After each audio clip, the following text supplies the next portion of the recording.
अस्सलाम वालेकुम, मैं हूं रेहान तारिक और आप देख रहे हैं दस्तक। इलेक्शन माहौल बनते ही सियासी मैदान में हलचल पैदा होना शुरू हो गई है। जहां तहफुजात का इजहार किया जा रहा है तो वहीं इदारों की जानिब से इलेक्शन कमीशन की मुकम्मल हिमायत के अज़्म का इजहार भी किया जा रहा है। आज army chief general Asim Munir की ज़ेर सदारत 2 रोज़ा 261वीं कोर कमांडर्स कॉन्फ्रेंस हुई। पाक फौज के शोबा ताल्लुकात आवा के मुताबिक कोर कमांडर्स कॉन्फ्रेंस में फैसला किया गया कि पाक फौज आम इंतखाबात में इलेक्शन कमीशन को मत और जरूरी ताउन फराहम करेगी। फोरम ने दहशतगर्द ग्रुपों की पड़ोसी मुल्क में महफूज पनागाहों पर तशवीश का इजहार किया और पड़ोसी मुल्क से दहशतगर्दों की कार्रवाइयां और जदीद तरीन हथियारों की दस्तियाबी पाकिस्तान की सिक्योरिटी के लिए खतरा करार दी गई।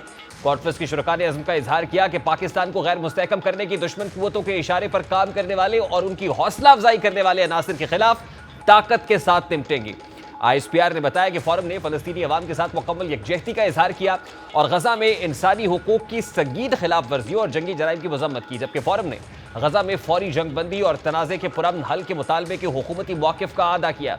कोर कमांडर्स कॉन्फ्रेंस ने मकबूजा कश्मीर में भारतीय फौज की मुसलसल जबर पर शदीद तशवीश का इजहार किया और भारतीय फौज की शहरियों के अगवा, तशद्दुद और कत्ल की कार्रवाइयों की मजम्मत करते हुए कहा कि भारतीय फौज की मकबूजा कश्मीर में कार्रवाइयाँ इंसानियत के खिलाफ संगीन जराइम है। शुरकाए कॉन्फ्रेंस का कहना था कि भारतीय फौज की कार्रवाइयां कश्मीरियों के जायज़ हक़ खुद इरादियत के जज्बे को पस्त नहीं कर सकती। पाकिस्तान अपने कश्मीरी भाइयों की सियासी, अखलाकी और सिफारती हिमायत जारी रखेगा और आलमी कवानीन के मुताबिक मसला कश्मीर के हल के लिए हिमायत जारी रखेगा। फोरम को खित्ते की सूरत हाल, कौमी सलामती को दरपेश चैलेंजेस और बढ़ते हुए खतरात के जवाब में हिकमत अमली के बारे में ब्रीफिंग दी गई, जबकि फोरम ने बिलवास्ता और बिला वास्ता खतरात के खिलाफ दिफाए पाकिस्तान की खुद मुख्तारी और इलाकाई सालमियत के दिफा के लिए पाक फौज की अज़्म का अदा किया। ISPR के मुताबिक आर्मी चीफ ने ऑपरेशन के दौरान महारत का मयार बरकरार रखने, जहनी और जिस्मानी शोबों में फॉर्मेशन की तरबियत के दौरान बेहतरीन कारकर्दगी के हुसूल पर जोर दिया। फोरम ने गैर मुल्की सरमायाकारी की हौसला अफजाई के लिए जारी कोशिशों की हिमायत का अदा भी किया। कोर कमांडर्स कॉन्फ्रेंस ने स्मगलिंग, मनी लॉन्ड्रिंग, बिजली चोरी और जखीरा अंदोजी के खिलाफ कार्रवाइयों का जामिया जायजा लिया और इस इज़्म का इजहार किया कि पाक फौज जराइम की रोकथाम के लिए सरकारी मुतल्लिका इदारों को हर तरह की मदद फराहम करती रहेगी। एक जानिब अफवाज पाकिस्तान है इंतखाबात के लिए इलेक्शन कमीशन के साथ मुकम्मल ताउन का इजहार कर रही है, वहीं इस कॉन्फ्रेंस के एलामिये के जारी होने से पहले जरा देर पहले PDM सरबराह मौलाना फजलुर रहमान ने एक धुआंधार प्रेस कॉन्फ्रेंस की, जिसमें इलेक्शन कमीशन और अदलिया पर कड़ी तनकीद की गई और इंतखाबात के इनेकाद पर सलाह दिए। उन्होंने अपनी प्रेस कॉन्फ्रेंस में इस बात का इजहार किया कि अदालत के हुक्म पर शेड्यूल जारी करना है तो इलेक्शन कमीशन कब आज़ाद होगा। हमारा एक भी कारकुन शहीद हुआ तो चीफ इलेक्शन कमिश्नर और चीफ जस्टिस जिम्मेदार होंगे। तहफुजात का इजहार करते हुए उनका कहना था कि कहा जाता है कि हम इलेक्शन से भाग रहे हैं, अदालती मार्शल लॉ का माहौल बना दिया गया है। उन्होंने ये भी कहा कि जब अमन व अमान की सूरत हाल और मौसम की सूरत हाल ऐसी होगी तो क्या होगा। जब वोटर टर्नआउट ही मौसम के सबब ना होने के बराबर हुआ तो फिर क्या होगा। मौलाना फजल क्या कह रहे थे, जरा उसकी एक झलक आपके सामने रखता है। चीफ इलेक्शन कमिश्नर ने और इलेक्शन कमीशन ने शेड्यूल जारी करना है और सुप्रीम कोर्ट के हुक्म पे करना है तो इलेक्शन कमीशन कब आजाद इदारा हुआ, कब हम ये समझें कि इलेक्शन का मामला उसके तमाम इख्तियारात इलेक्शन कमीशन के पास हैं। अगर मेरा एक कारकुन इस इंतखाबी मुहिम के दौरान जख्मी हुआ या शहीद हुआ, उसका जिम्मेदार चीफ इलेक्शन कमिश्नर और चीफ जस्टिस ऑफ पाकिस्तान हो। जमीयत उलमा इस्लाम के सरबराह ने आज कागजात छीने जाने और उम्मीदवारों की गिरफ्तारियों पर भी बात की। उन्होंने कहा कि इलेक्शंस के साथ साथ आज़ादाना माहौल भी देना जरूरी है। उम्मीदवारों के कागजात नामजदगी छीनना उसूली तौर पर गलत है। PTI जाती नहीं हो रही बल्कि उनको नुमाया किया जा रहा है। मेरे ख्याल में ये जहाँ तक उसूली बात है तो ये चीज गलत। फजा क्यों बनाई जा रही है? PTI के साथ ज्यादती नहीं हो रही, PTI को इस इलेक्शन में प्रोजेक्ट करने का पर काम हो रहा है। आज बिलावल भुट्टो जरदारी से दौरान प्रेस कॉन्फ्रेंस इसी किस्म का सवाल किया गया कि हम इंतकामी सियासत और गिरफ्तारी पर यकीन नहीं रखते। इसकी मजम्मत पहले भी करते थे और आज भी करते हैं, लेकिन क्या शाह साहब, क्या इमरान खान साहब ने अपना मौक़िफ़ तब्दील किया है या नहीं? मफामत के लिए सबसे पहले PTI को तौबा करके माफ़िया मांगनी पड़ेगी। सियासत में यकीन नहीं रखते, हम गिरफ्तारी में यकीन नहीं रखते।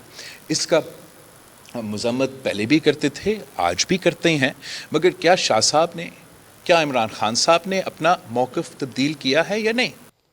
ये सब कुछ एक ऐसे वक्त पर हो रहा है जब तहरीक इंसाफ अपने वाइस चेयरमैन शाह महमूद कुरैशी की पुलिस के हाथों ज़िल्लत आमेज़ गिरफ्तारी पर खासी तनकीद कर रही है। ना सिर्फ पाकिस्तान तहरीक इंसाफ के चेयरमैन ये कर रहे हैं, बल्कि सोशल मीडिया के ऊपर भी ये ट्रेंडिंग में है और इस पर बहुत बात हो रही है। गुज़श्ता रोज़ की गिरफ्तारी के बाद आज शाह महमूद कुरैशी को रिमांड हासिल करने के जुडिशल कॉम्प्लेक्स में ड्यूटी एडिशनल एंड सेशन जज सैयद जहांगीर अली की अदालत में पेश किया गया। तो वहाँ शाह महमूद कुरैशी ने जज के सामने आपदीता होते हुए अपने ऊपर होने वाले तशद्दुद की रुदात सुनाई। समाअत के दौरान पुलिस ने साबिक वज़ीर ख़ारजा को हथकड़ियाँ लगाकर पेश किया और जज ने कब्र अदालत में उनकी हथकड़ी खुलवा दी। कब्र अदालत में शाह महमूद कुरैशी ने ड्यूटी मजिस्ट्रेट से इस्तदा की कि मैं बयान रिकॉर्ड कराना चाहता हूं। उन्होंने कहा कि मुझे सुप्रीम कोर्ट के कायम मकाम चीफ जस्टिस समेत 3 जस्टिस साहिबान ने जमानत दी। मुचलका जमा करा के मुझे जमानत का हुक्म दिया गया। मेरी रिहाई की रूपकार जारी होते ही 3 MPO जारी किया गया। शाह महमूद कुरैशी ने इस्तफसार किया कि मैं कैसे अवाम के लिए खतरा हूं। मैं कई माह से अडयाला जेल में कैद हूं। मुझे एक रात आकर कहा गया कि 3 MPO वापस लेते हैं। 26 तारीख को 3 MPO का ऑर्डर दिया गया, फिर वापस ले लिया गया। हाथ से 26 तारीख काट कर 27 कर दिया गया। उन्होंने कहा कि मुझे गैर कानूनी तौर पर रखा गया। मैं जेल की हुदूद में था, वहां पर जा पुलिस गिरफ्तार करने पहुंची। मैं 5 बार रुकने पार्लियामान रह चुका हूं। SHO जमाल ने मुझे मुक्के लाते मारी। SHO अशफाक ने मुझे गालियां दी। मेरी छाती में दर्द हो रही थी। उन्होंने मजीद कहा कि कई दफ़ा SP को कहा कि डॉक्टर के पास ले जाए। पूछा गया कि आपको किस अस्पताल में लेकर जाए, मुझे किस डॉक्टर के पास नहीं लेके गए। शाह महमूद कुरैशी ने कहा कि टीम आई कि 9 मई के लिए बयान रिकॉर्ड करना है। ये लोग मुझे 9 मई के मुकदमात में मुलव्वस करना चाहते हैं। मैं 9 मई को कराची में था, बेगम की सर्जरी हुई थी। उन्होंने कहा कि मैं मौके पर मौजूद नहीं था, मुझसे बयान लेने पहुंच गए। मुझे कल रात एक ठंडे कमरे में रखा गया। मुझे रात भर सोने नहीं दिया गया। मुझे लाइटें जलाकर बार बार जगाया गया, शोर बचाया गया। मुझे ज़हनी और जिस्मानी तौर पर तंग किया गया। इस दौरान शाह महमूद कुरैशी कमरे अदालत में गुफ्तगू करते हुए आपदीदा हो गए। शाह महमूद कुरैशी ने कहा कि मैंने पाकिस्तान का आलमी सतह पर मुकदमा लड़ा। मैं पाकिस्तान और इदारों के आलमी दुनिया में सफाइयाँ देता रहा हूँ। क्या ये इंसाफ है? इस तरह के बहुत सारे सवालात हुए। तब शाह महमूद कुरैशी को जुडिशल रिमांड पर रखा गया है। जो कुछ आज हो रहा है ये बिल्कुल जस्टिफाइड नहीं है, लेकिन सवाल तो ये भी है कि जिस वक्त तहरीक इंसाफ की हुकूमत थी और तहरीक इंसाफ को लाया जा रहा था, तो उस वक्त तहरीक इंसाफ के पॉलिटिकल अपोनेंट्स, सियासी मुखालिफिन के साथ जो कुछ हो रहा था, क्या वो जस्टिफाइड है? राना सनाउल्लाह को मनशियात के झूठे मुकदमे के अंदर 6 माह तक हवालात में बंद रखा गया। बिलाखिर राना सनाउल्लाह की अहलिया को जब उनकी रिहाई हुई है तो उस वक्त ये कहना पड़ा कि इनके 6 महीने का हिसाब कौन देगा। रब का शुक्र अदा करती हूँ कि रब ने आज राना सनाउल्लाह को सुरखरू किया है। मेरा आज इन हाई कोर्ट में खड़े होके इन अदालतों से एक सवाल है मेरा कि उसके ये 6 माह का हिसाब कौन देगा। मरियम नवाज साहिबा को जब गिरफ्तार किया गया तो उस वक्त क्या सूरत हाल थी और क्या फेस करना पड़ा, जरा वो भी आपके सामने रखता हूँ। आज सुबह फजर के बाद जब हम सोए, हमारा दरवाज़ा बहुत ज़ोर ज़ोर से किसी ने पीटना शुरू कर दिया। मैं सो रही थी, सफदर भी सो रहे थे। कहा सफदर से, मैंने कहा मुझे लगता है हमारे कमरे का कोई दरवाज़ा बजा रहा है। तो उन्होंने जब दरवाज़ा खोला उठकर, तो बाहर पुलिस खड़ी थी और उन्होंने कहा कि हम आपको गिरफ्तार करने आए। अभी वो अपने कपड़े तब्दील कर रहे थे कि मुझे दरवाज़ा तोड़ने की आवाज़ें आई और उन्होंने वो जो सिक्योरिटी लैच होता है दरवाजे का, उसको तोड़ा और कमरे के अंदर आ गए। इस वक्त पाकिस्तान तहरीक इंसाफ के रहनुमा सेनेटर हुमायूं महमद ने भी ज्वाइन किया है इस सारे मामले पर। उनसे बात करेंगे। अस्सलाम वालेकुम हुमायूं महमद साहब, बहुत बहुत शुक्रिया आपके वक्त के लिए। सबसे पहले तो आज आपने मौलाना फजलुर रहमान की प्रेस कॉन्फ्रेंस सुनी होगी, उससे तासुर ये मिलता है कि इस वक्त लेवल प्लेइंग फील्ड का जो मुतालबा पाकिस्तान तहरीक इंसाफ कर रही है, लेवल प्लेइंग फील्ड तो है ही तहरीक इंसाफ के लिए, और क्या वाकई तहरीक इंसाफ आज भी अदालतों की लाडली है? बिस्मिल्लाहिर्रहमानिर्रहीम। देखिए, आई डोंट नो हम लोग मौलाना फजलुर रहमान साहब की बातों को इतना सीरियसली क्यों लेते हैं। उन्होंने कभी कोई सही बात तो की नहीं है। उन्होंने, हालांकि जिस ओहदे पर वो हैं, अपने सोच या अपने गद्दी के लिहाज से, उनको तो बहुत ज़्यादा सच साफ बात करनी चाहिए। अगर उनका मतलब ये है कि ये लेवल प्लेइंग फील्ड है कि जब पार्टी वर्कर्स कन्वेंशन कर रहे हो तो वहाँ पे पुलिस आके उनको गिरफ्तार कर ले, या अगर कोई पार्टी सेकंड ईयर या फर्स्ट ईयर लीडरशिप हो तो उसको 3 MPO के तहत अंदर कर दे, अगर वो ये समझते हैं कि ये लेवल प्लेइंग फील्ड है कि जब आप अपनी नॉमिनेशन पेपर दें तो या आपको उठा लिया जाए या जमा ना किया जाए या बैंक वाले, इसको उन्होंने कंडेम किया है। इसकी मजम्मत के साथ साथ वो कह रहे हैं कि इससे तो तहरीक इंसाफ को मजीद नुमाया किया जा रहा है। देखिए, उन्हें क्या ना करे ना, उन्हें क्या ये ना करे, हमें करने दें, हमें ओपन करने दें, हमें आके प्रॉपर तरीके से, जैसे आप लोग हैं, जैसे पीपल्स पार्टी है, जैसे PMLN है, जैसे ANP है, जैसे बाकी की 14 से 25 जमातें जो कि काम कर रही है, हमें वैसा काम करने दें। हम लोगों को ना रोका जाए, हमारे ऊपर जिस तरीके से आप लोगों की जो जो केयर टेकर या टेक केयर गवर्नमेंट हम लोगों के साथ बर्ताव कर रही है वो ना करे, फिर हम आपको बता देंगे कि क्या होता है। वो ये करेंगे इसलिए नहीं कि इनको पता है कि अगर हमारे हाथ खोल दिए तो बंधे हुए हाथ से इनकी वो पिटाई देखिए, कर रहे हैं आप तो ये शिकवा करते हैं कि हमें कैंपेन नहीं करने दी जा रही। मौलाना फजलुर रहमान ये शिकवा करते हैं कि हमें इन दो सूबों के अंदर केपी और बलूचिस्तान में कैंपेन नहीं करने दी जा रही है। और फिर वो ये भी कह रहे हैं कि अगर हमारा एक कारकुन शहीद हुआ, एक भी कारकुन जख्मी हुआ खुदा ना खास्ता, तो फिर इसके जिम्मेदार चीफ इलेक्शन कमिश्नर और चीफ जस्टिस ऑफ पाकिस्तान होंगे। देखिए इस तरीके का मैं अब उसका क्या कह सकता हूं कि एक शख्स है जिसका ईमान इतना पुख्ता होना चाहिए कि वो कहे कि यार देखो हम अपनी कोशिश के लिए निकल रहे हैं, अगर रास्ते में किसी वजह से किसी चीज के लिए कोई इंसान की या अगर आप एक कॉज के लिए जा रहे हैं तो फिर तो वो शहादत कहलाएगी, और अगर आप वैसे कर रहे हैं तो जिंदगी मौत अल्लाह के हाथ में, उस ईमान के साथ निकले। अगर आपका ईमान इतना वो है कि आप लोगों को उसका जिम्मेदार ठहरा रहे हैं तो उसमें मेरा क्या कसूर। अगर वो समझते हैं कि उनको किसी ने रोका हुआ है तो वो बता दें उनको नहीं, रोका शायद वो किसने। ये कह रहे हैं कि इन दो सूबों की सिक्योरिटी सूरत हाल बड़ी मखदूश है, जिस तरफ वो इशारा पहले भी करा चुके कि दो सूबों में सिक्योरिटी सिचुएशन ऐसी है कि वो पॉलिटिकल कैंपेनिंग ही नहीं कर सकते। और आपको याद होगा कि इलेक्शन शेड्यूल आने से पहले भी उन्होंने ये बात कर दी थी। इलेक्शन आने से पहले तो उन्होंने सर्दी की भी बात की थी कि बहुत सर्दी होगी, जी जी जी। कर नहीं सकेगा। तो उनको तो सर्दी भी बहुत लगती है, तो उनको तो चाहिए वो निकले भी ना सर्दी में, तो थोड़ा सा लिहाफ शिहाफ लेके पहन के बैठा करें। वो क्या होता है वो जो गांव का तरीका होता है कि वो आप स्टूल के नीचे वो अंगीठी रख के उसमें बैठ जाते होते हैं, उस तरह की चीजें करें और मूंगफली शमफली खाएं ताकि उनको सर्दी ना लगे। ये देखें, this is not what a political leader would say.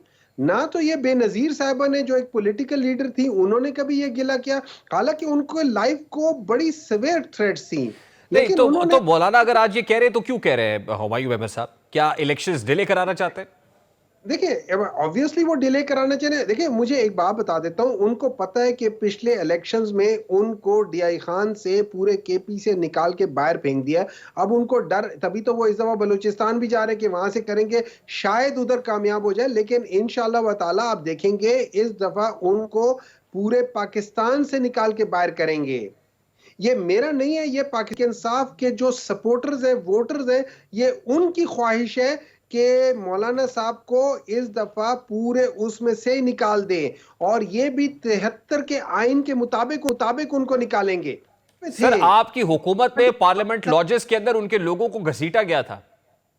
आपकी हुकूमत में सेनेटर इरफान सिद्दीकी, जिनका ताल्लुक मुस्लिम लीग नून से एक बुजुर्ग रहनुमा है, उनको हथकड़ी लगाई गई थी सिर्फ इसलिए कि उन्होंने किराएदारी एक्ट की खिलाफ वर्जी की थी, किरायानामा मुतल्लिका थाने में जमा नहीं कराया था, उनको हथकड़ी लगा दी गई थी। आप बताए ना, मैं इरफान सिद्दीकी साहब का तो मुझे पता है, और वो गलत हुआ था, जो हुआ था गलत हुआ था, वो जिस वजह से भी होता है। I think so there were certain mistakes that was committed by the then government, तो मैं समझता हूं वो गलत था, बट दैट जस्ट जस्टिफाई। और राना सनाउल्लाह के साथ जो कुछ हुआ था वो भी गलत था। देखिए मैं एक बात बताता हूँ, राना सनाउल्लाह साहब के जो हुआ था वो गलत हुआ था, लेकिन मैं एक सवाल उठाता हूँ उसमें। देखिए इस तरह है कि मैं आपको एक बात बताता हूँ, मुझे जो एएनएफ है, एंटी नारकोटिक फोर्स के डीजी, एज अ फर्ज करें मैं शहरियार अफरीदी हूं, मुझे आके कहते हैं कि डीजी साहब कहते हैं, अब ये याद रखें कि he is the functionary, he is the on ground functionary है जिनकी जिम्मेदारी है। वो आके मुझे कहते हैं कि जी ये हमारे पास वीडियो है जो हमने पकड़ा है और ये सब कुछ किया है। मैं एज अ मिनिस्टर मैं अपने डीजी की बात मानूंगा, मैं उसके ऊपर शक नहीं करूंगा। तो अगर किसी ने गलत कहा था तो वो डीजी साहब ने कहा था। ये कहना कि मैंने जान अल्लाह को देनी है, पार्लियामान के फ्लोर पर ये कहना कि तमाम तरह एविडेंसेस मैंने देखे हैं, बावजूद इसके कि कोई वीडियो उन्होंने देखी नहीं थी।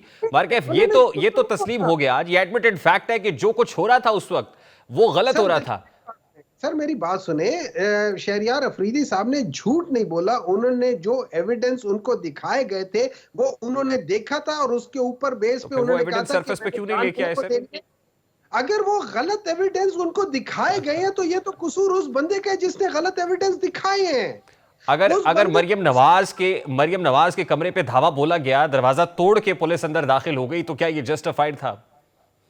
देखिए मैं अगर उन्होंने उधर खटखटाया है, उनको कहा है कि बाहर आ जाओ और आप आ जाओ, और अगर वो नहीं आ रहे थे और अगर उनको इस तरीके से तोड़ के और गलत तरीके से गए थे, इट इज नॉट जस्टिफाइड। ये बहुत गलत किया था। सर देखिए, एक एक इंसिडेंट पे आप ये कह रहे हैं कि जस्टिफाइड नहीं था। यकीनन आज भी जो कुछ हो रहा है वो जस्टिफाइड नहीं है। देखिए इस तरह है, मैं तो एक बात उस बताता वक्त हूँ आपको ना, मानना चाहिए था ना कि जस्टिफाइड नहीं है ये। उस वक्त भी मान लेते तो शायद आज आपको इस मकाफाती अमल का सामना ना करना पड़ता जो आज करना पड़ रहा है।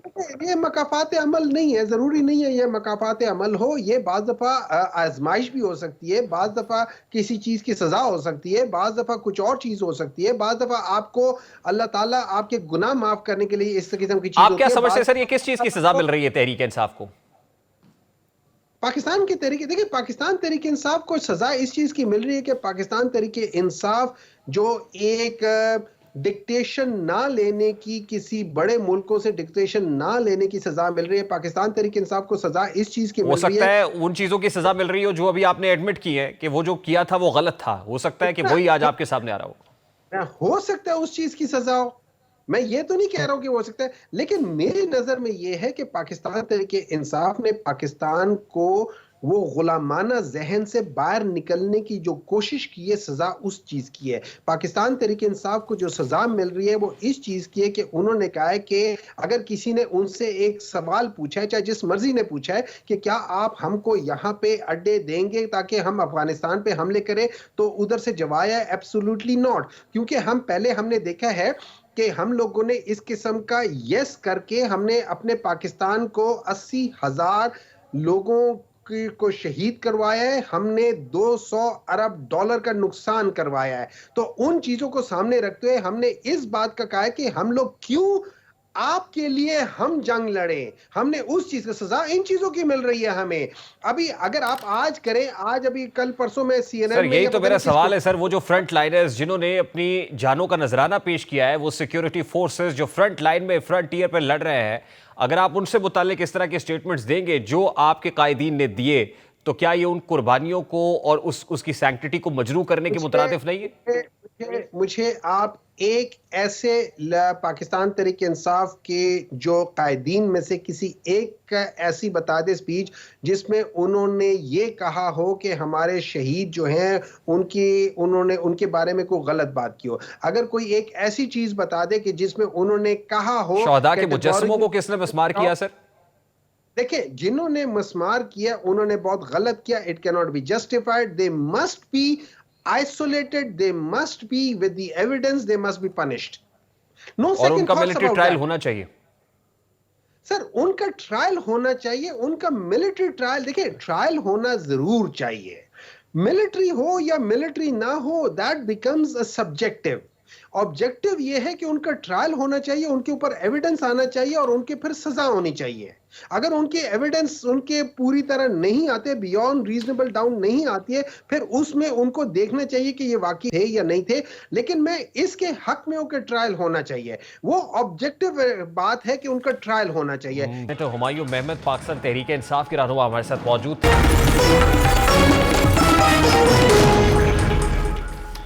इलेक्शन कमीशन इंतखाबात कराने के लिए सरगर्म है, लेकिन इस दौरान अदालतों से आने वाले बाज़ फैसलों के हवाले से परेशान दिखाई देता है। इन फैसलों में पेशावर हाई कोर्ट की तरफ से दिए गए 2 फैसले भी शामिल हैं। पेशावर हाई कोर्ट ने इलेक्शन कमीशन के फैसले के बरक्स पीटीआई के इंट्रा पार्टी इंतखाबात को दुरुस्त करार देते हुए इलेक्शन कमीशन को तहरीक इंसाफ का इंतखाबी निशान बल्ला देने की हिदायत की है।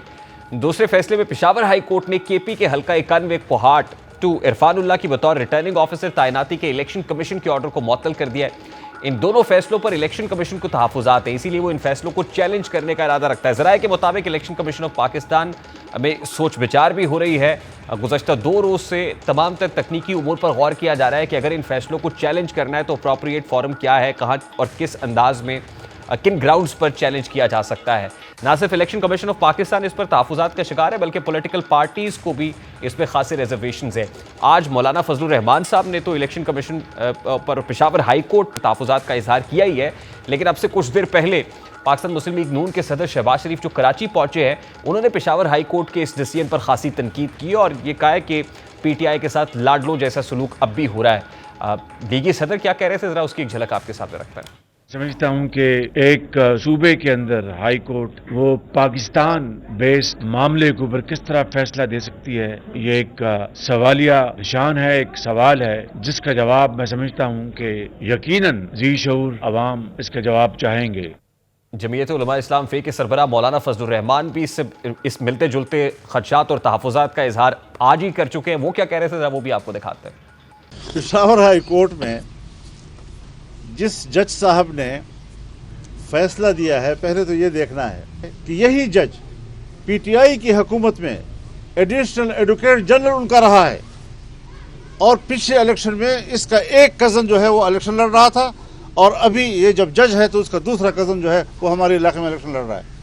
अब जो इस तरीके से पीटीआई के पार्टी का एक हिस्सा नज़र आते हैं, बराह रास्त सही, बिलवास्ता सही, ख़ानदानी लिहाज से सही, उनसे हम क्या तवक्को रखें कि वो इस किस्म के फैसले किस बुनियाद पर कर रहे हैं। अब इस सारे मामले से कतई नज़र इलेक्शन कमीशन ऑफ पाकिस्तान क्या अपने खिलाफ दिए गए फैसले को चैलेंज करेगा तो क्या ग्राउंड्स होंगी, क्या अहलियत रखता है इस मामले को चैलेंज करने की, सब पर बात करेंगे। साबिक secretary election commission of Pakistan Kanwar Dilshad साहब ने भी ज्वाइन।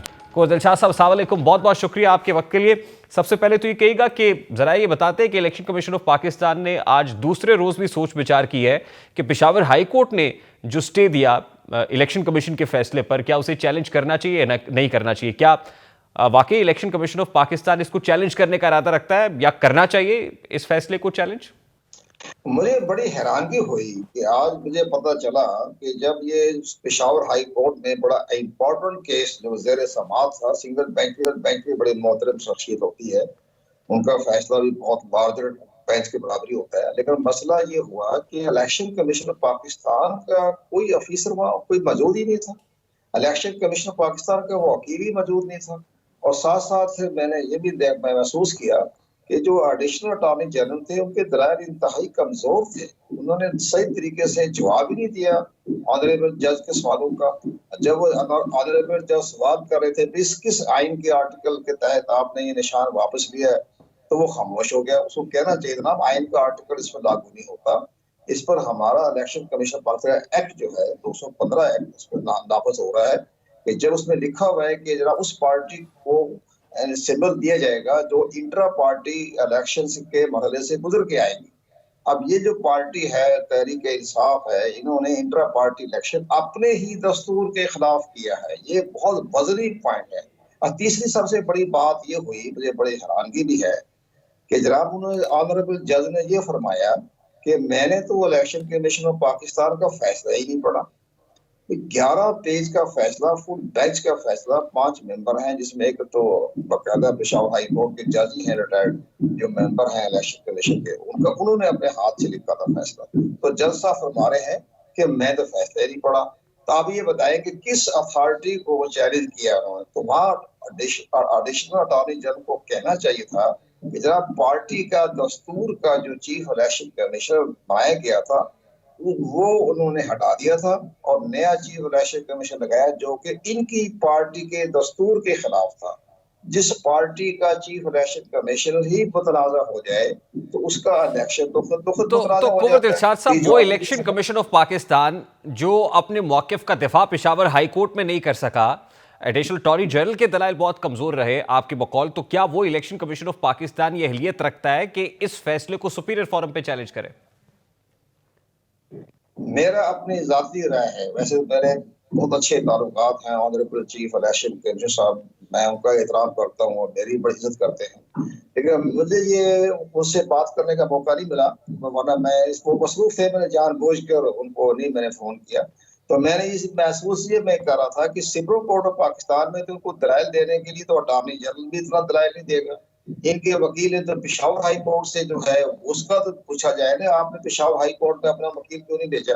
तो सुप्रीम कोर्ट ऑफ पाकिस्तान में मेरी जाती राय है, बड़े अदब एहतराम के साथ इनका जाना मुनासिब नहीं हो। अच्छा, ये बड़ी इंपॉर्टेंट बात आप कर रहे हैं। आप क्या फोर्सी कर रहे हैं कि इलेक्शन कमीशन ऑफ पाकिस्तान अगर सुप्रीम कोर्ट में इसको चैलेंज करता है तो क्या इससे तासुर गलत मिलेगा कि इलेक्शन कमीशन इस मामले पे फरीक बन गया है, या आपको लगता है कि वहां से कोई रिलीफ इलेक्शन कमीशन को नहीं मिल सकता इस मामले पर?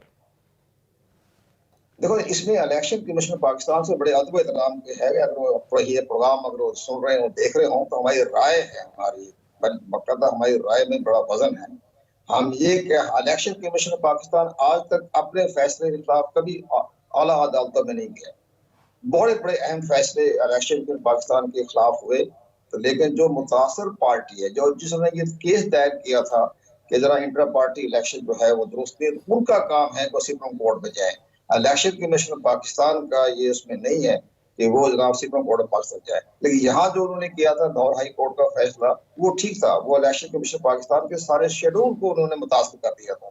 उसके लिए वो चीफ जस्टिस ऑफ पाकिस्तान के पास गए, वो दुरुस्त फैसला था, वो जाना चाहिए था। लेकिन यहाँ तो एक इंटर पार्टी इलेक्शन है, जिसने उनके खिलाफ केस दायर किया वो जाए, तो इलेक्शन कमीशन पाकिस्तान लेकिन वो मुतासरा फरीक सुप्रीम कोर्ट क्यों जाएगा जब उसको रिलीफ पेशावर हाई कोर्ट से मिल गया है? यानी पीटीआई क्यों जाएगी सुप्रीम कोर्ट जब पेशावर हाई कोर्ट से मामला ठीक हो गया? नहीं, मुतासरा फरीक तहरीक इंसाफ नहीं है। मुतासरा फरीक वो है जिन्होंने इस इंटर पार्टी इलेक्शन के खिलाफ केस किया। हाँ, को 12-13 लोग थे। वो जाए, हाँ, वो जो 7-8 मेंबर हैं वो जाए, वो मुतासर होते हैं। तहरीक इंसाफ को फायदा पहुंच गया। और एक बड़ी और बात है जो मुझे बड़ी हैरानगी है, बड़ा फैसला बड़ा अहम है। अगर ये सुप्रीम कोर्ट पाकिस्तान में भी चले गए, दूसरी पार्टी जिनके खिलाफ जो फैसला आया है आपको पेशावर हाई कोर्ट के ऑनरेबल जज का, तो उस पे तो ये भी ऑनरेबल जज ने बड़ा अहम सवाल किया उस एडिशनल अटॉर्नी जनरल से कि मुझे ये बताएं कि क्या दीगर सियासी पार्टियों के भी इलेक्शन इसी तरह के हुए थे, तो क्या उनका रिकॉर्ड नहीं बनाना चाहिए था? तो उस पर अटॉर्नी जनरल ने, एडिशनल अटॉर्नी जनरल को जवाब नहीं दिया। लेकिन उस पर जो थे इनका तहरीक इंसाफ के सईद अली जफर ने कहा कि जनाब उनको हमारा से कोई ताल्लुक नहीं है, हम तो अपने केस लेके आए, उनका पार्टी इलेक्शन जैसे हुआ हमें उससे कोई इतराज नहीं, हमें कोई ताल्लुक नहीं। लेकिन बहरहाल उन्होंने बड़ा एक डिप्लोमेटिक जवाब दिया, एक सियासतदान की दिखाने का फर्ज है वो सईद अली जफर, सही जवाब दिया उन्होंने। लेकिन इसलिए मैं ये समझ रहा हूँ अगर सुप्रीम कोर्ट पाकिस्तान में चला गई, या आपके साथ हमने बड़ी अहम बात ये करनी है कि अगर ये डिवीजन बेंच वालों के जो ऑनरेबल दो जज बनेंगे सुनने के लिए, डिवीजन बेंच बनेगा, अब उन्होंने ये कह दिया जी बाकी सियासी जमातों को भी इंटर पार्टी इलेक्शन का रिकॉर्ड पेश किया जाए, तो फिर एक ऐसा पंडोरा बॉक्स खुलेगा और आपका 8 फरवरी का इलेक्शन भी मुतासर होने हो जाएगा। ये बड़ी इंपॉर्टेंट बात आप कर रहे हैं। अगर डिवीजन बेंच यानी 2 रुकनी बेंच पेशावर हाई कोर्ट का मौसम सरमा की तातीलात के बाद ये कहता है कि बाकी पार्टीज के भी इंट्रा पार्टी का इलेक्शंस के जो तफसीलात है वो जमा कराई जाए, तो आप क्या फोर्सी करते हैं?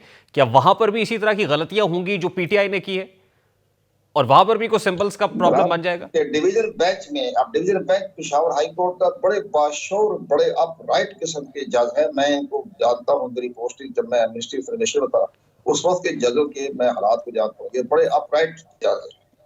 तो इनका अगर उन्होंने फैसला कर लिया कि हमें पूरे मुल्क का मामला है, अब देखें तहरीक इंसाफ को अगर ये नहीं मिलता इंतखाबी निशान जो उनका है वो अगर नहीं मिलता, तो तहरीक इंसाफ जो है इतनी बड़ी पार्टी है, जब हमारे उनके साथ ठीक है, हम उनकी पॉलिसी से मुतफिक नहीं है, लेकिन उनके तो कौमी सूबाई असम्बली की तकरीबन 200 नशिस्तें बनती है, अक़लियत की भी और ख्वातीन की भी, उससे महरूम हो गए। इसके बाद सेनेट का इलेक्शन मार्च के पहले हफ्ते में हो रहा है, 52 सीटें, उससे भी अपना उम्मीदवार नहीं खड़ा कर सकते।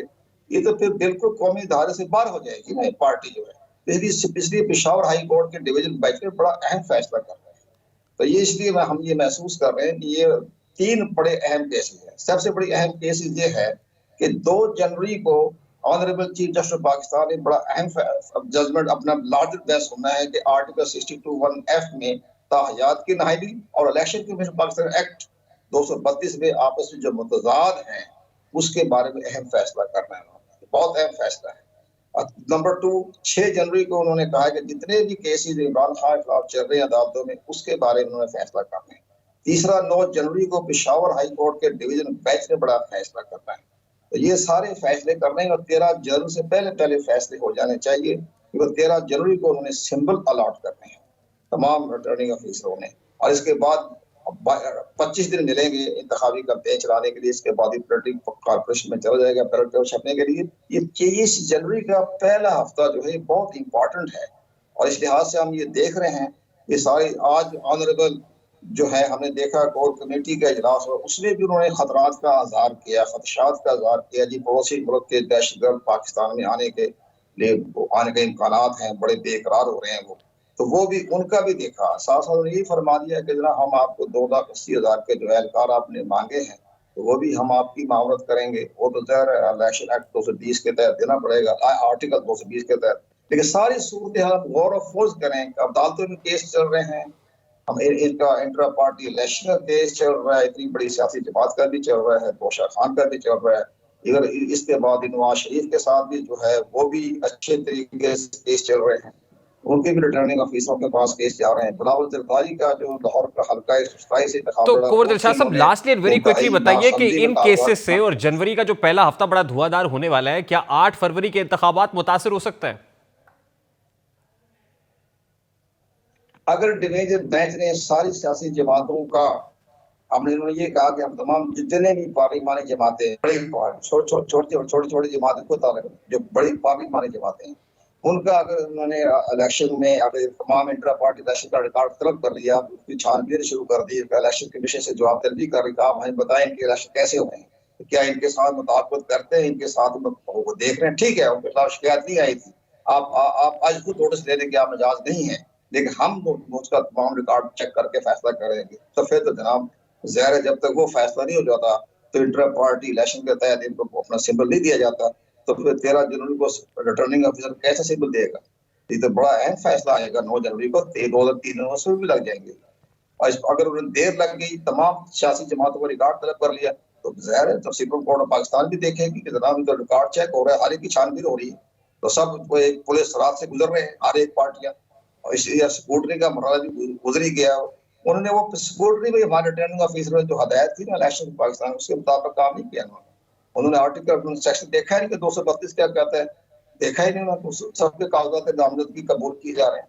तो ये सारी चीजें हमारे रिटर्निंग ऑफिसरों ने भी इतना ज्यादा अहम काम नहीं किया, जो हमारी जुडिशरी के जो रिटर्निंग ऑफिसर वो ज्यादा अच्छा काम करते हैं। बहुत बहुत शुक्रिया।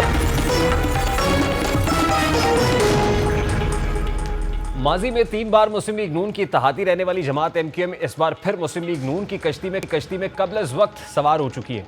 बज़ाहिर मुस्लिम लीग नून का सिंध में और MQM का पंजाब में कोई वोट बैंक नहीं है, फिर भी दोनों जमातों ने इंतखाबी इत्तेहाद किया है, जिसका मतलब यह है कि MQM को जो उरूज माजी में हासिल रहा वो 2013 के इंतखाबात और हालिया बल्दियाती इंतखाबात में दिखाई नहीं दिया। इसीलिए MQM ने नून लीग से इत्तेहाद करके कराची में पंजाबी वोट बैंक के साथ उसको अपने साथ मिलाने की कोशिश की। और दूसरी जानिब ऐसा ख्याल किया जाता है कि MQM को नून लीग ने कराची में PTI का वोट बैंक तोड़ने के लिए साथ मिलाया है, और उनकी कोशिश ये भी होगी कि नून लीग कराची में पीपल्स पार्टी से ज़्यादा नशस्तें हासिल करे। लेकिन कब्ल अज़ वक्त बनने वाले इस इत्तेहाद में सब अच्छा नहीं है, क्योंकि NA 242 वो हल्का है जहाँ बज़ाहिर मुस्लिम लीग नून और MQM आमने सामने दिखाई देती हैं। 242 से MQM के मुस्तफ़ा कमाल उम्मीदवार हैं, तो वहीं शहबाज शरीफ ने अपने कागजात नामजदगी इसी हल्के से जमा करा रखे हैं। गुज़श्ता रोज़ जब MQM के रहनुमा मुस्तफ़ा कमाल ने NA 242 से कागजात नामजदगी की स्क्रूटनी के लिए RO ऑफिस पहुंचे, तो उन्होंने मीडिया से बात की और ये वाज़ेह कर दिया कि हम NA 242 नहीं होंगे। अगर मुस्लिम लीग नून हमसे इस सीट पर मुकाबला करना चाहती है तो हमें इस पर कोई एतराज़ नहीं है। क्या इलेक्शन है, हमारी कोई खुदा न खास्ता लड़ाई नहीं है इस वाली बात पर। चेक कर लें अपने आप को, अपनी पॉपुलैरिटी, सारी चीजें। MQM डेफिनेटली वहां से विड्रॉ नहीं करेगी ना।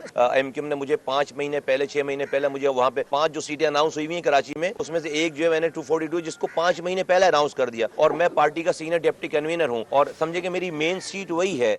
दूसरी जानिब MQM और मुस्लिम लीग नून आम इंतखाबात के लिए गुज़श्ता माह शुरू होने वाली बातचीत के बावजूद अभी तक इंतखाबी इत्तेहाद के हवाले से फैसला नहीं कर सकें।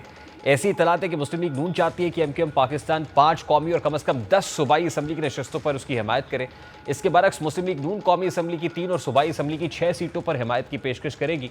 इन सीटों में NA 242 भी शामिल है, जहाँ से शहबाज शरीफ, जबकि MQM पाकिस्तान की जानिब से मुस्तफ़ा कमाल ने कागजात नामजदगी जमा कराए हुए। इसी तरह मुस्लिम लीग नून चाहती है कि MQM NA 240 से भी दस्तबरदार हो, जहां JUP नून के अंस नूरानी को इलेक्शन लड़ाना चाहती है। इसी तरह मुस्लिम लीग नून चाहती है कि NA 239 से इसके एक और इत्तेहादी GIUI फे का उम्मीदवार इंतखाब लड़े, जबकि NA 229 और NA 230 से मुस्लिम लीग नून चाहती है कि उनके सीनियर रहनुमाओं कादिर बख्श और शाह मोहम्मद शाह इंतखाबात लड़े और MQM पाकिस्तान हिमायत करे। दूसरी जानिब MQM पाकिस्तान अब तक अपनी इब्तदाई पोजीशन पर कायम है, और इसलिए मुस्लिम लीग नून पर वाज़ेह कर दिया है कि उसने सिर्फ 8 फरवरी के इंतखाबात में उनके उम्मीदवारों की हिमायत करने पर रजामंदी जाहिर की है, और उनके दीगर इत्तेहादों और इत्तेहादियों को नहीं जानते। इसी तरह के इत्तेहाद पर दोनों जमातों की दूसरी तर्ज की क़यादत सलाह मशवरों में मसरूफ़ थी, लेकिन किसी भी हतमी नतीजे पर नहीं पहुंच सकी है। शायद यही वजह है कि शहबाज शरीफ 2 रोज़ा दौरा कराची के लिए पहुंचे हैं। मुस्लिम लीग नून की जानिब से बताया जा रहा है कि इस दौरे के दौरान शहबाज शरीफ MQM रहनुमाओं से मुलाकात के लिए जाएंगे, और मुस्लिम लीग फंक्शनल के सरबराह पीर पगारा और GDA रहनुमाओं से मुलाकातें भी करेंगे। कराची में MQM और नून लीग समेत दीगर अपोजिशन जमातों के इत्तेहाद को पीपल्स पार्टी के मुखालिफ इत्तेहाद के तौर पर देखा जा रहा है, लेकिन पीपल्स पार्टी बज़ाहिर इस इत्तेहाद से खौफजदा दिखाई नहीं देती है। पीपल्स पार्टी के मुताबिक देही सिंध के इलाकों की तरह कराची में भी पीपल्स पार्टी मजबूत है, और पीपल्स पार्टी के नासिर हुसैन शाह के मुताबिक अलायंस हमेशा पीपल्स पार्टी के खिलाफ बनते हैं, लेकिन उन्हें कोई फर्क नहीं पड़ता क्योंकि सिंध में हम स्वीप कर रहे हैं। यहाँ 61 के करीब कौमी असम्बली की नशिस्तें हैं जिनमें 50 से ज्यादा हम जीत रहे हैं। और जो लाडले की बात, पीपल्स पार्टी अवाम का लाडला बनना चाहती है। अलायंस हमेशा पीपल्स पार्टी के लिए बनते हैं। सिंध में हम स्वीप कर रहे हैं। यहाँ पे 61 के करीब नेशनल असेंबली की नशिस्तें हैं जिनमें इंशाल्लाह 50 से ज्यादा इस दफा हम जीत रहे हैं। बलूचिस्तान में सबको ये इल्म में है कि वहाँ पे भी सबसे ज्यादा नशिस्तें हमें मिलेंगी। केपी में भी बहुत अच्छा रिजल्ट आएगा। और जो लाडले की बात की जाती है तो पीपल्स पार्टी अवाम में लाडला बनना चाहती है। इसके बाद सिंधु काउंसिल के सरबराह डॉक्टर रमेश कुमार का कहना है कि नवाज शरीफ को लाने का प्लान फेल हो गया है। इस वक्त इमरान खान और जरदारी के सितारे अच्छे, नून को सहूलत दी गई लेकिन वो हमेशा की तरह पटड़ी से उतर गए। अब जो डॉक्टर रमेश कुमार दावा कर रहे हैं, ये दावा आने वाले दिनों में क्या सच साबित होता है या मुस्लिम लीग नून को मुश्किल में पड़ती है और फिर पीपल्स पार्टी को भी उसी पलड़े में रख रहे हैं? तो देखना पड़ेगा कि आने वाले दिनों में इन दो मेन स्ट्रीम पॉलिटिकल पार्टीज के लिए क्या चैलेंजेस होते हैं। ताहम दौरा कराची में जो इत्तेहादियों से मुतालिक जो चैलेंजेस हैं उनको किस हद तक उससे निबर्द आजमा होने में कामयाब होते हैं। नून लीग की सदर शहबाज शरीफ साहब ये भी वक्ती बताएं। जैसे जैसे मुल्क में इंतखाबात के दिन करीब आ रहे हैं वैसे वैसे आलमी दुनिया और इदारों की नजरें भी पाकिस्तान पर जमी हैं। मुख्तलिफ आलमी इदारे पाकिस्तान के माशी और सियासी हालात पर अपनी रिपोर्ट्स शाया कर रहे हैं। अब भी दो आलमी इदारों द इकोनॉमिस्ट और द वर्ल्ड बैंक ने पाकिस्तान के माशी और सियासी स्ट्रक्चर पर रिपोर्ट शाया की है। इकोनॉमिस्ट इंटेलिजेंस यूनिट की हालिया रिपोर्ट पाकिस्तान में सियासी इस्तेहकाम और सिक्योरिटी कमजोर है। हकीकी GDP माली साल 2023-24 जुलाई ता जून में कदरे सुकड़ जाएगी। यूनिट की रिपोर्ट के मुताबिक 2024 के अवाइल में इलेक्शंस का इनेकाद किया जाएगा जिसमें पाकिस्तान मुस्लिम लीग नून की क़यादत में इत्तेहाद की जीत तवक्को है। पाकिस्तान तहरीक इंसाफ हार जाएगी। आर्टिकल के मुताबिक मुजाहिरों में शिद्दत आएगी लेकिन फौज की तरफ से तेजी से रोका जाएगा। पाकिस्तान ने जून 2023 में IMF से 9 माह का कर्ज पैकेज हासिल किया जिससे खुद मुख्तार कर्जों पर डिफॉल्ट को रोकने में मदद मिलेगी। अदायगी के मुस्तकिल तवाज़ुन और माली तनाव के दरमियान चीन पाकिस्तान का हम स्ट्रेटेजिक और मालियाती इत्तेहादी रहेगा जबकि भारत के साथ ताल्लुकात कशीदा रहेंगे। आलमी सतह पर तहकीक करने वाली कंपनी के मुताबिक बैनुल-अक़वामी अतिया दहिंदगान ने तबाकुन सैलाब से बहाली के लिए 9 अरब डॉलर से ज़ायद का वादा किया था। मई में वसी पैमाने पर होने वाले मुजाहिरों ने फौजी तनसीबात को निशाना बनाया जिससे सियासी अदम इस्तेहकाम बढ़ गया था। हम पाकिस्तान के रियासती इदारों ने काबिल ज़िक्र लचक का मुजाहरा किया और तेज़ी से हंगामा आराई पर काबू पा लिया, मजीद बढ़ने को रोका और इस्तेहकाम को फ़रोग़ दिया। मई के बाद माशी उफ़क़ पर उम्मीद की किरण दिखाई दी। जुलाई में तवील इंतजार के बाद IMF के स्टैंड बाय मुआहदे पर बिलाखिर दस्तखत किए गए जिसने पाकिस्तान की मुश्किलात में घिरी मईशत के लिए उम्मीद की किरण पेश की।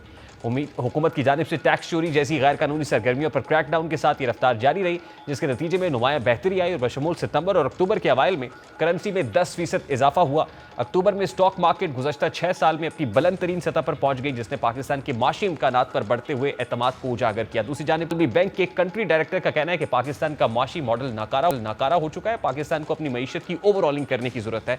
आलमी बैंक के कंट्री डायरेक्टर ये कहते हैं कि माशी तरक्की के फ़वाइद अशराफिया तक महदूद है और पाकिस्तान अपने साथ मुल्कों से पीछे रह गया है। माजी में गुर्बत में खातिर खा कमी हुई मगर गुर्बत दोबारा सर उठा रही है। तो ये दो इंपॉर्टेंट सर्वेज हैं जो आपके सामने रखना ज़रूरी था। प्रोग्राम का वक्त अपने इख्तिताम को पहुंचा। आपसे मुलाकात होगी इंशाअल्लाह कल। अपना रखिए ख्याल। अल्लाह हाफ़िज़।